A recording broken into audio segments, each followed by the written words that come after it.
with the release of the much-anticipated Gundam Seed Freedom movie brings some new and exciting mobile suit designs, and a bunch of familiar ones. Chief among them, and the star of the first half of the movie, spoiler alert, and the initial marketing is the Rising Freedom Gundam, the successor to the popular Strike Freedom and Freedom Gundams. Kira's new machine brings a new color aesthetic and transformation gimmick to the table. Introduced as the proper successor to the original Freedom Gundam, having very similar armaments and fulfills a similar role as a long-range assault-type mobile suit, it was received with a mixed reaction amongst the fandom. Let's go ahead and take a look at this new HG Rising Freedom Gundam.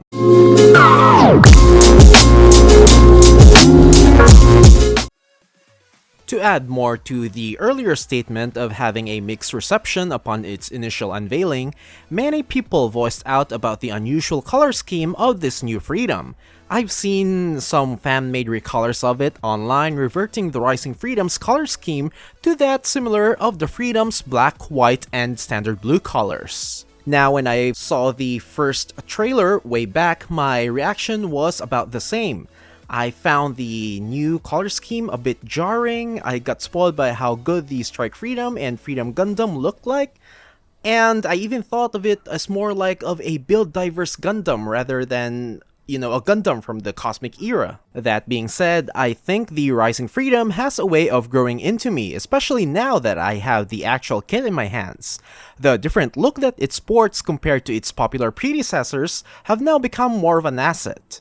And as usual with my reviews, let's go ahead and take a look at the articulation first. To make things easier, I removed the backpack, and these are actually the standard 2-hole configuration. The head is on a ball joint and can move up and down fairly well thanks to a 2-point connection on the neck part. It can rotate all the way around a full 360 degrees, and even though there's like a collar part on the neck, it remains unhindered, and it can move side to side like so. The shoulders can move up and down, not by a lot owing to its construction, and there's also a movable thruster at the end with an equally limited up and down movement. The whole arm can move about that far up and is on a ball joint connection and can rotate a full 360 degrees with no problems. You can bring the arm forward quite a bit, and looking at it from the back reveals the ball joint being connected to a peg to allow for even more movement. As you can see, that's a pretty nice forward movement, and we can move the entire arm up from this point. And what's great about this is that you can also move the arm from the ball joint to pretty much any position, allowing for a dynamic range of movement for the arms. This practically allows the Rising Freedom to pull off some pretty amazing and crazy poses. The arm has a double jointed bend, which is nice, and has full rotation at this point. The hand is on your typical ball joint connection and will rotate and move around. You can actually remove this entire piece and reposition it, and it mimics how the HGCE Destiny Gundam can rotate its forearms, so this is a pretty neat articulation gimmick. The torso can move side to side with a respectable range, and you get rotation at the waist. However, it doesn't seem to want to turn all the way through. This is about as much as it can rotate. We also get a decent ab crunch and a nice backward movement of the body. This is due to the solid C-clip connection inside of the torso. The railguns that act as side skirts is on a ball joint and can rotate and move backwards and forwards. The front skirts are also on a ball joint and can be separated and move independently. There's no movement for the back skirting armor. We get rotation at the upper thigh, and the legs can move sideways this much. There's a special gimmick that allows you to drop these down. That way you're able to get an extra range of movement for those demanding wide arching leg poses. It adds a little bit of range and can be appreciated much more during posing. You're able to bring the legs this far back, however, it's hindered by the immovable back skirts. The legs can move forward this far out. There's a nice looking double bend at the knee section. This armor section at the feet is connected on a ball joint at the back. The feet has a nice toe bend and can move up and down, and it has a decent side-to-side movement as well. And lastly, we have these vertical stabilizers at the back of the legs, and you can flip them up like so, but they are mainly used during the transformation. And now let's move on to the backpack and the wings of the Rising Freedom Gundam. This is a drastically different design than on the Freedoms, as the main thrusters are contained within these wings, and we have the MA's head cone at the center. The wing thrusters are on a ball joint and you can wiggle them around with limited articulation, and I went ahead and painted the insides of the thrusters yellow to make them accurate to what it looks like in the movie. The thrusters are mounted on the backpack via a connection with 2 points of articulation. That way you can move them upwards and back, and this connection also includes the wings as well. The wing can only move this far backwards, but you can pull the wing and it will extend, and then it will grant you the full range of movement in order to move the wings fully backwards.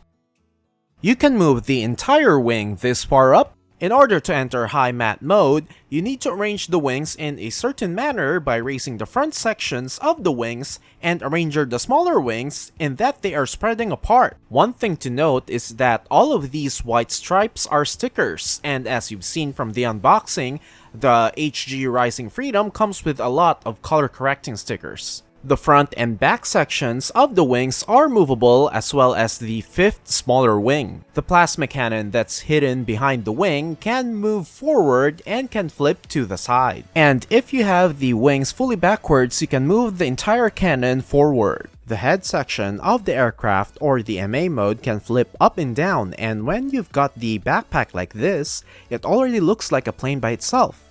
There are small wings or canards that can flip out of the sides, and you can also go ahead and close them when not in use. Now that we're finished with the articulation, let's go ahead and move on to the weapons and accessories. The suit's main handheld weapon, the MA-M727A3 High Energy Beam Rifle, is an improved design over the beam rifle of the Freedom Gundam. One thing to note is that all the blue parts are color correcting stickers, which mainly does a fine job, the only exception being the one for the sensors. At the forward section of the rifle, there's a movable grip which can flip side to side, and then there's a peg which allows you to store the rifle at the back skirt. The main close quarters combat weapons are the Vershina Beam Sabers. Like all of previous Freedom units, you're able to combine the two to have them be wielded in their ambidextrous halberd mode. There are 2 beam saber effect parts included, and you just stick them on like a standard saber like so, and the beam sabers are stored at the side of the railguns at the side skirts. A cool throwback is the return of a physical shield.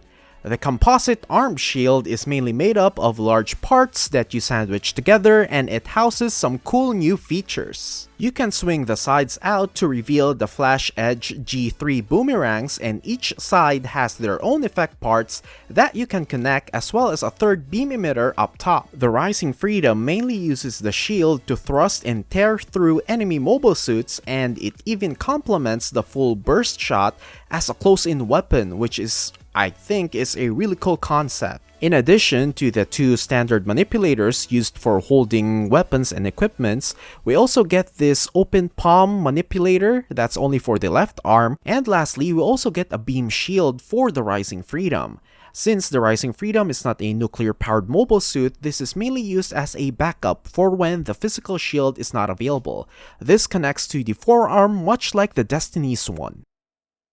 For size comparisons, here is the Rising Freedom Gundam alongside its predecessor, the Strike Freedom Gundam. As you'll notice, the Rising Freedom is a bit smaller than the Strike Freedom.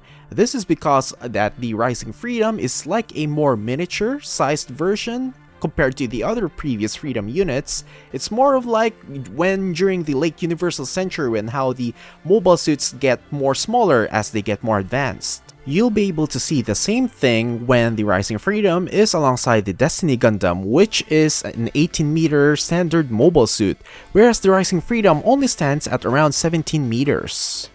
And for a non-cosmic era comparison, here is the Rising Freedom Gundam standing alongside the HG RX-782 Gundam, the Origin version. And now I'll show you how to transform the HG Rising Freedom Gundam from a mobile suit into its mobile armor mode. a first for the Freedom type units.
The official lore behind this transformation gimmick is because of Compass's operations, frequent traveling between Earth and space, an MA mode is required to both breach and escape Earth's atmosphere. I'm still not convinced about this transformation gimmick. I mean, looking at it from the side and from below, it still looks like a Gundam planking, or just like resting on its belly. It's even somehow worse than the Wing Gundam transformation. You know, it's there. It's not for everybody, but the MA transformation is there. Being the first in a new line of Cosmic Era model kits alongside the HG Immortal Justice Gundam, the HG Rising Freedom Gundam has some pretty strong positive points. The evolution of the so-called Seed action system embedded within these new Seed high grades worked for me, as it definitely allows these kits to perform awesome dynamic poses that the Gundams from Gundam Seed has always been known for. Not only does the Seed action system allows for a wide range of dynamic articulation, it also ensures stability by employing a solid C-clip connection and innovative use of various joint systems to make the kit as sturdy as possible. Some drawbacks are the use of such a large sticker sheet for a modern high grade. By today's standards, you rarely see HGs requiring such abundant use of stickers. Some of them work, like the white strips on the wings and the blue stickers for the flaps and the canards, while others, like on the beam rifle, leaves something to be desired. Besides those inconveniences, this is actually a pretty solid kit and a nice looking variant of the original Freedom Gundam, and I would definitely recommend you to pick this up, especially if you're a Seed fan. I would be sure to look into more kits from the new line of the Gundam Seed Freedom kits, so don't forget to subscribe and hit like if you've enjoyed this, and I'll see you on the next one.